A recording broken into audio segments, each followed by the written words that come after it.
سے یہی پوچھنا ہے کہ آخر ہم لوگ کیا کریں, یہ مسلمان قوم کیا کرے, کیونکہ پاکستانی مسلمان بھی ہے, 95% ہمارے مسلمان ہیں, 5 to 10% لوگ ہمارے اقلیتوں میں ہیں. اقلیتوں کے بھی اتنے ہی حقوق ہیں اسلام کے اندر جتنے مسلمانوں کے ہیں.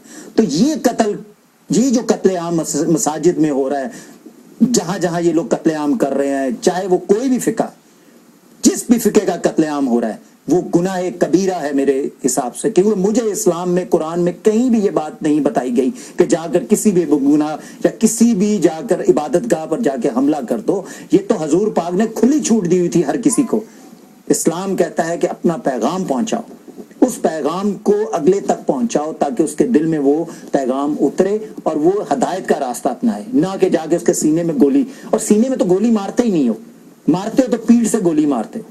کسی کو کہہ کے مارو تو میں دیکھوں کہ وہ کیسے اپنے آپ کو ڈیفینڈ کرتا ہے. بہرحال کالز کا سلسلہ شروع کرتے ہیں. کچھ کالر آن لائن ہیں. جی السلام علیکم. وعلیکم السلام. ہیلو. السلام علیکم. جی وعلیکم السلام. کون اور کہاں سے؟ جی علی بات کر رہا ہوں جی, جرمنی سے. جی علی بھائی کیا کہیں گے؟ سب سے پہلے جی آپ کا پروگرام دیکھتے ہیں تو کافی مزے کا پروگرام ہوتا ہے. تو ابھی آپ جو باتیں کر رہے تھے بالکل سر آواز آپ کی کم آ رہی ہے. آپ کی باتوں سے بالکل ایگری کرتا ہوں, بالکل آپ صحیح کہہ رہے ہیں. اصل میں ابھی جو آپ اقلیت کے لوگوں کی بات کر رہے تھے, یہ پچھلے دنوں میں جو پاکستان میں احمدی لوگوں کی مسجدوں پہ جو حملہ ہوا تھا, دیکھیں بھائی بات اصل میں یہ ہے کہ اگر ہم لوگ یہ کہتے ہیں جی کہ یہ مولوی لوگ کرتے ہیں, مولوی لوگوں نے تو بدنام کر دیا سب لوگوں کو نا, انہوں نے اسلام کو, یہ اسلام ابھی ہم لوگ اپنے آپ کو مسلمان کہتے ہیں, تو پوری دنیا میں یہ جو لوگ اسلام پھیلا رہے ہیں یہ کیسا اسلام ہے؟ یہ جو سوات میں یہ جو دوسری جگہوں پہ جو کچھ ہو رہا ہے, تو ان کو تو چھوڑیں, ابھی ایک سائڈ پہ کریں. جو یہ احمدی لوگوں کی جو ان سے مسجدوں پہ حملہ ہوا ہے, جس میں ہم کہتے ہیں کہ مولوی لوگوں نے کیا, لیکن آپ یہ بات بھی دیکھیں کہ اس پہ کے پیچھے ہاتھ کن لوگوں کے ہیں. وہی تھرڈ پارٹی ایجنڈے کی میں بات کر رہا ہوں کہ ہمارے ملک کے اندر یہ تھرڈ پارٹی ایجنڈا ہے جس کو لے کر ہمارے سیاستدان چل رہے ہیں. وہ بات بھی صحیح ہے آپ کی, وہ آپ کی بات صحیح ہے, لیکن جب آپ ایک چھوٹی سی بات کہنا چاہوں گا, جب انڈیا میں تھوڑی سی چھوٹی سی بات ہوتی ہے وہ فوراً پاکستان, ان کے پاس نہ کوئی ثبوت ہوتا ہے نہ کچھ ہوتا ہے, ہم پر انگلی ان کی اٹھتی ہے, اور ہمیں ہماری طرف سے جو کچھ بھی ادھر ہوتا ہے یہ کہتے ہیں جی کہ ٹھیک ہے مولویوں نے کیا ہے یا دوسرے لوگوں نے کیا, یہ قبائلی علاقوں والوں نے کیا ہے, لیکن یہ بھی سوچے کہ ان کی انڈیا کے پیچھے اس کا بھی تو ہاتھ پیچھے ہوگا, لیکن بھی لازمی ہاتھ ہوگا. آپ کی کال کا بہت شکریہ, مجھے آپ کی باتیں سمجھ میں آ رہی ہیں. دیکھیں میں یہ نہیں کہہ رہا کہ ڈائریکٹ کوئی اسپیسیفائڈ کوئی, دیکھیں ہمارے اللہ رب العزت نے ہمیں ایک نظام دیا, اس نظام کو سمجھانے کے لیے صحابہ اور آگے ایک سلسلہ چلا, صوفیاء کرام آئے, پھر ہمارے مفتی حضرات آئے. یہ بڑا پڑھا لکھا ایک طبقہ موجود ہے ہمارے سسٹم کے اندر جو اسلام کی صحیح تشریح کرتے ہیں, جو اسلام کے بارے میں, لیکن وہاں تک ہمارے عام نوجوان کا ایکسیس نہیں ہے. ایک عام دیہات میں رہنے والا انسان جو ہے اس کا ایکسیس مفتیوں حضرات یا پڑھے لکھے انٹلیکچوئل قسم کے لوگوں تک نہیں ہے. وہ بےچارے اپنے دیہاتوں کے اندر وہاں کے جو ان پڑھ لوگ ہیں وہ وہاں تک محدود ہیں, اور وہ وہاں بیٹھ کے جو بات کہہ دیتا ہے وہ 18 19 20 21 22 23 24 سال کا نوجوان وہ ورگلایا جاتا ہے. اس ایجنڈے کو دیکھیں مکمل کرنے کے لیے کوئی تھرڈ پارٹی جس کے پیسے پہ آج ہمارا نظام, یہ پولیٹیکل نظام چل رہا ہے, جس کی دولت سے, وہ کبھی بھی سامنے نہیں آئے گا. وہ کبھی فرنٹ پہ آ کے آپ کو یہ نہیں کہے گا کہ آپ ایسا کر دیں. وہ ایک سسٹم ہے, ایک نظام کے تحت آپ کے اندر آ کے وہ زہر ڈالے گا, وہ جو انجیکٹ کرے گا وہ زہر وہ ایک بڑے طریقے سے کرے گا تاکہ آپ لوگ اپنے ہی لوگوں پہ شک و شبہات میں مارے جاؤ. حالانکہ یہ جو پروپوگنڈا ہے یہ باہر کا ہے, ہمارے اپنے ملک کے اندر یہ پروپوگنڈا اسٹیبلش ہو ہی نہیں سکتا. نیکسٹ کال لیتے ہیں. جی السلام علیکم. ہلو. السلام علیکم. جی وعلیکم السلام. جی احمد جرمنی سے بول رہا ہوں. جی احمد بھائی کیا کہیں گے؟ سر میں تھوڑی سی کوشش کروں گا میں جلدی میں بات مکمل کر دوں. مجھے یہ بتائیں کہ جب یہ پاکستان بنا تو یہ مولانا فضل الرحمان صاحب کے والد صاحب بھی اس وقت زندہ تھے, اور یہ جو مولانا مودودی صاحب تھے اس وقت پٹھان کوٹ میں ان کا تھا ہیڈ کوارٹر اسلامی جماعت کا. اچھا. انہوں نے کہا تھا ہم چھوڑ کر نہیں جائیں گے, اور قائد اعظم کو یہ کافر اعظم کہتے تھے. اور آپ دیکھیں کہ احمدیہ جماعت نے یہ جب پاکستان بنا تو وزیر خارجہ پہلے ظفر اللہ خان صاحب بنے تھے. اگر ہمارے احمدی لوگ سچے یا ایماندار یا مخلص نہ ہوتے تو کیا اتنے بڑے عہدوں پر رہ کر آج تک آپ بتا دیں کبھی کسی ایجیٹیشن میں, کبھی ملک کے اختلاف میں کبھی کوئی کام کیا؟ پھر یہ دیکھیں ابھی جو چونڈا پر جب 600 ٹینک کا حملہ ہوا تھا, جناب عبدالعلی ملک اختر کے جو بھائی تھے,